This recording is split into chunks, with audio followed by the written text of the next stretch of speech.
Panoorin natin tong balita na ito ha. Pasok. Useless o walang silbi. Ganyan inilarawan ni Pangulong Ferdinand Marcos Jr.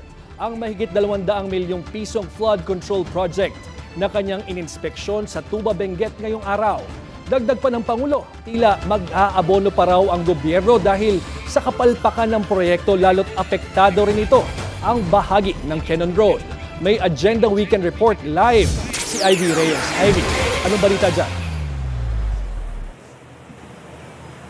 George, dismayado na naman ang Pangulo sa nasaksihan niyang flood control project dito sa Tuba Benguet dahil ang 264 million peso rock shed project dito nag-collapse ang ilalim at gilid bunsod ng sunod-sunod na bagyo at malakas na pag-ulan noong Hulyo.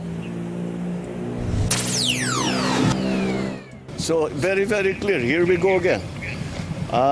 Pang-ano na tayo, pang-lima na yata nating inspeksyon ito. Tingnan mo na, pang-limang inspection mo na. Hanggang ngayon. Anak ka ng weteng, Hindi ko gets talaga eh. I mean, pang-lima mo na to, ngayon mo lang talaga nalaman itong mga bagay na ito.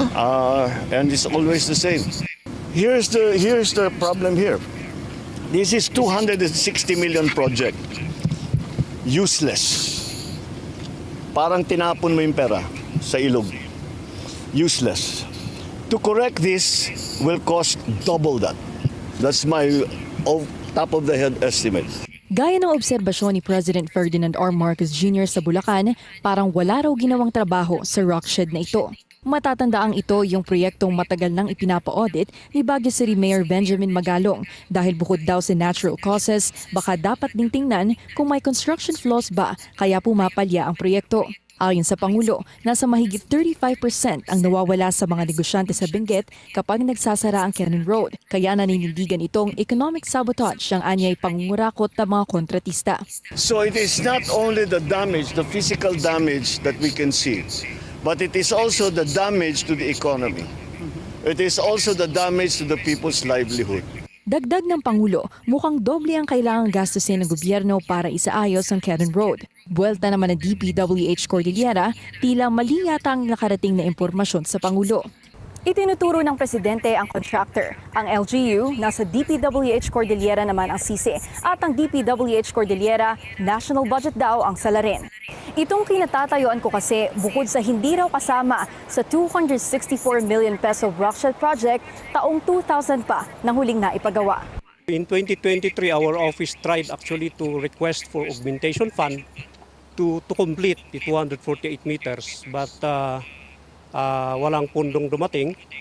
So last year we proposed the completion of the remaining 97 meters, out of the 248 meters worth 240 million. Excuse me. And when the NEP came up, ito 100 million lang ang dumating.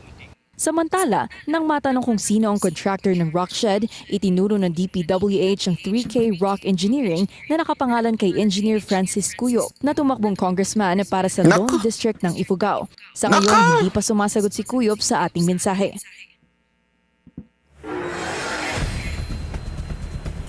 Congressman na naman, no? Grabe talaga. Tas magagalit sila kay Magalong. Hindi, nagagalit sila kay Magalong ngayon eh. Pinagtutulungan si Magalong ngayon eh. Ng mga kongresista eh. O ilabas mo ebidensya mo. Eto tumakbong congressman. Meron pa nga mamaya, ipapakita rin natin siguro yung isa pang kongresista na party list. Ang bihirang buhay oo. George, mabalik tayo sa Pangulo. Ipag-uutos niya raw na ibalik yung LGU acceptance o yung tinatawag na formal recognition mula sa mga local government dahil hindi gaya noon ay ang nagagawa lang ng gobyerno ay ang mag-inspection sa mga umano'y tapos ng proyekto ng mga contractor na ito. Kailangan daw na maibalik itong scheme na ito dahil para may approval o assurance on the side of the government bago maabsuelto ang mga contractors sa mga kinontrata nilang proyekto sa DPWH. At kanina, pag pagkatapos ng inspection ng Pangulo dito sa Camp 6, bumaba si Presidente sa Camp 3 para naman inspeksyonin itong rock netting project na nagkakahalaga ng 114 million peso dito pa rin sa Cannon Road. At ito ay natapos pa noong termino ni former President Rodrigo Duterte at ayon sa Pangulo, parehong palpak ang mga proyektong ito. George. Nako, But Ivy, hinala ko si Duterte na naman na may kasalanan dito.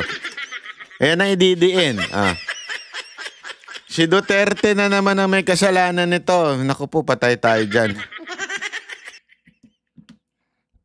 Tuloy. may update ba mula sa Pangulo kung gusto niya magpalit ng liderato sa DPWH?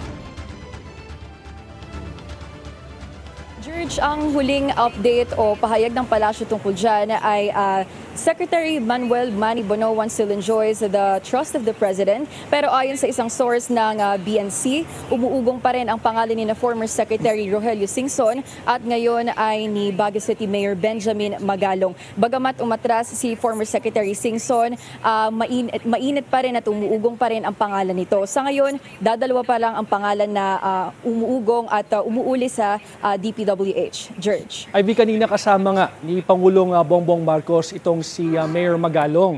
May balita ba kung na-forward niya o naibigay na ba niya o napag-usapan nila yung sinasabing mga ebidensya na magtuturong may ugnayan yung mga kongresista at ito nga mga maanumalyang flood control projects? George, sa ngayon wala pa rin ipino-forward na pangalan si Baguio City Mayor Benji Magalong at wala rin siyang binigay na pahayag kanina sa ambush interview kasama ang media kung sino yung tatlong kongresista na tinutukoy niya na nandito daw sa Luzon. Alright, maraming salamat, Ivy Reyes. Ayan. Ito. Alam mo mga kababayan, gusto ko lang gusto ko lang kasing banggitin. Meron kasi tayong napag-alaman. Ito. Papakita ko sa inyo kung bakit talaga may malaki tayong problema pagdating po dito sa flood control project. Alam mo, ito kasing si Marcos, ang problema kasi sa kanya, ang dami niyang sinasabi na useless, ang dami niyang sinasabi angry, ang dami niyang sinasabi mahiya naman kayo. Bakit, alam mo yun, bakit hindi yung katabi mo ang iyong sabihan ng ganyan ng diretsyo? Bakit kapag naglumilingon siya kung kasi sino-sino dyan, kontraktor, kung sino man dyan, basically, pinsan mo may problema. Bakit to? Akin, hindi ko naman sinasabing corrupt si Romualdez, hindi ko sinasabi yan.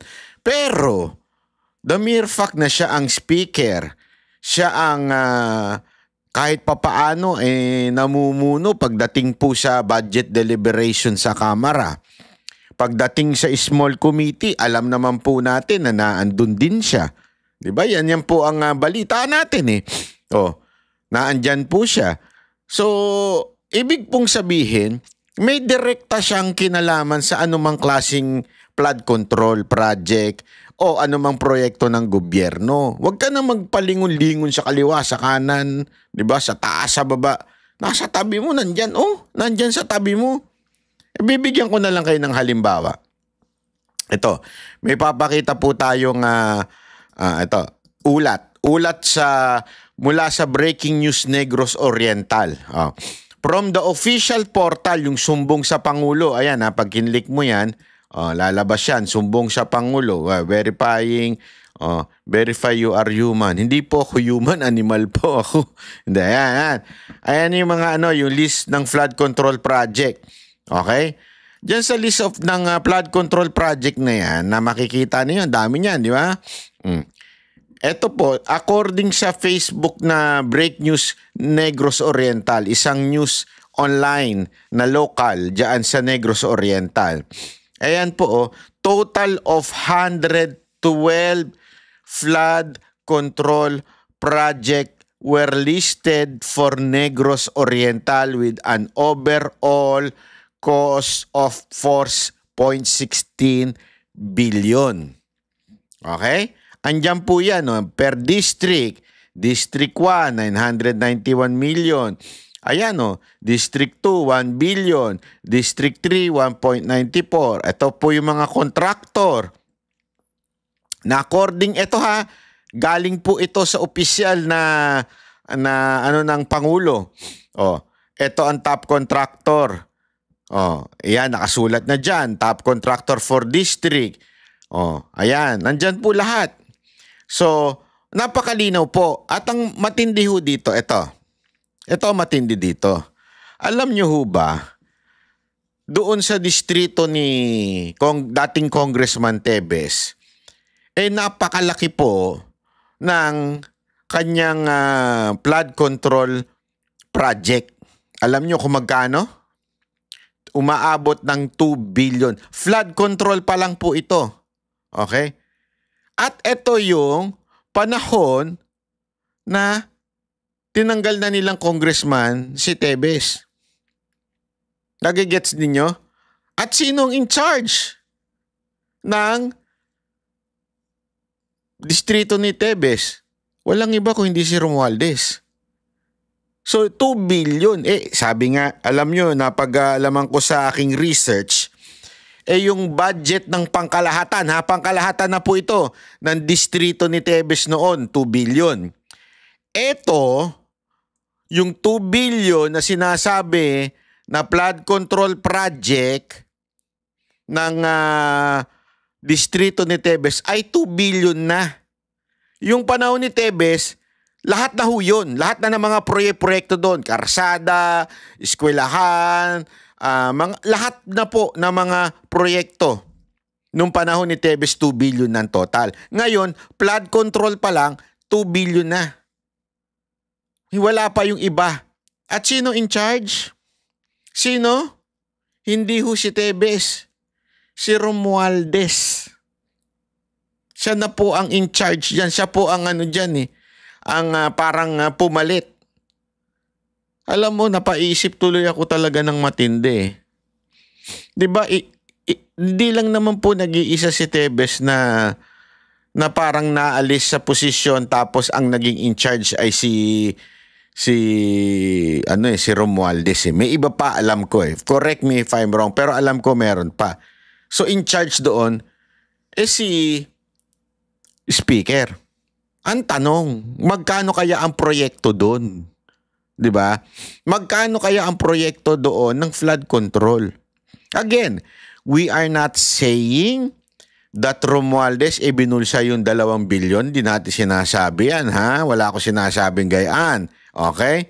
Pero malinaw na mismong si Pangulong Marcos nagsasabi na may problema sa mga flood control project. Kaya nga nagkalulubugan ng buong Pilipinas Umambun lang, lumulubog na Pilipinas. May problema. Kaya nga sinasabi ko, Mr. Marcos, huwag ka na magpalingon-lingon kaliwa o kanan. Taas o baba. Ang akin, bakit di mo tingnan yung katabi mo? Yung kamag-anak mo? At sino tong kamag-anak mo? Siya ang pinuno ng kamara. Ito pa nga lang sample sa Negros pa lang Di umano ay 2 billion na ang flood control project. Mga 1.9 to be exact. 1.9 ang flood control project pa lang po yan. Hindi pa ho yan yung mismong pondo ng buong distrito na tinanggal si Tebes. Kaya hindi kaya yun ang isa sa mga dahilan? Kasi tandaan ninyo napatunayan natin dito sa ating channel na kaya tinanggal si Tebes, inagaw lang pala yung mga negosyo niya. Alam naman natin, napakaraming mga gambling doon na legal gambling Ito yung nasa PAGCOR. Tapos ngayon, pagmamay-ari na ng kalaban niya. Tapos eto na naman.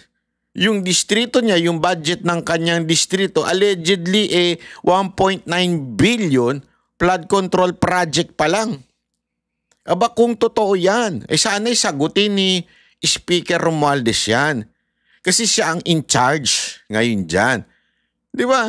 I mean, again wala po tayo sinasabing corrupt si Speaker. Pero, ang tanong, totoo ba na may 1.9 billion na flood control project diyan sa Negros, sa distrito kung saan si Tebes ay tinanggal ninyo at ikaw ang parang naging in charge ngayon?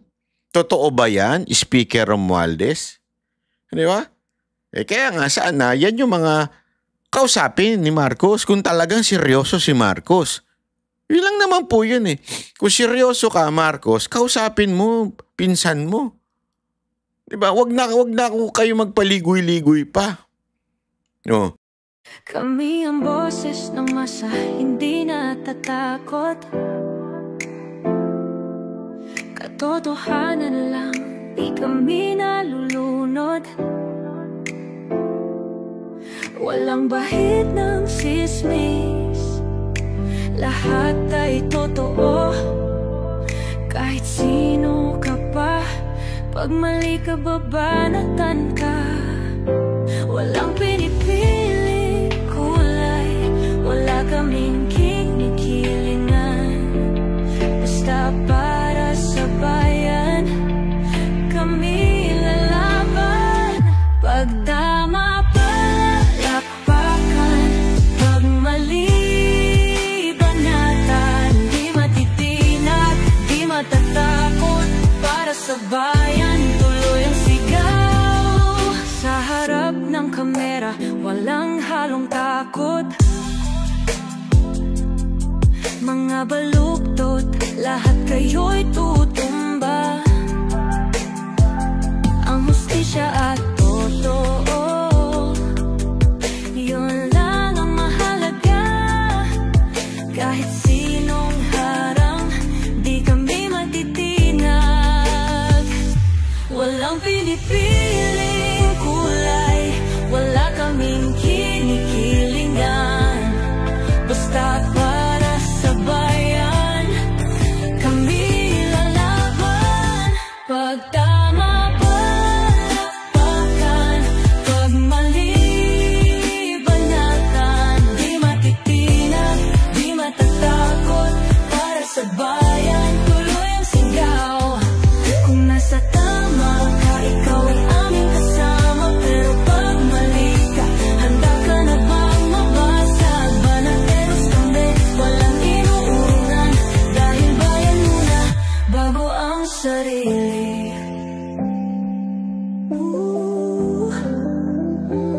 Bago ang sarili.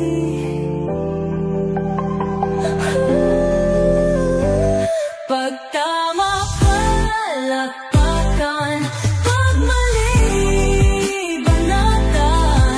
Banateros ang sigaw, katotohanan ang laban.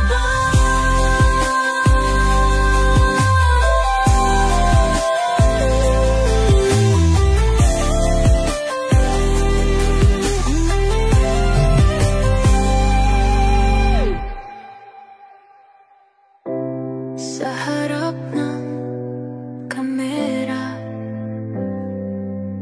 walang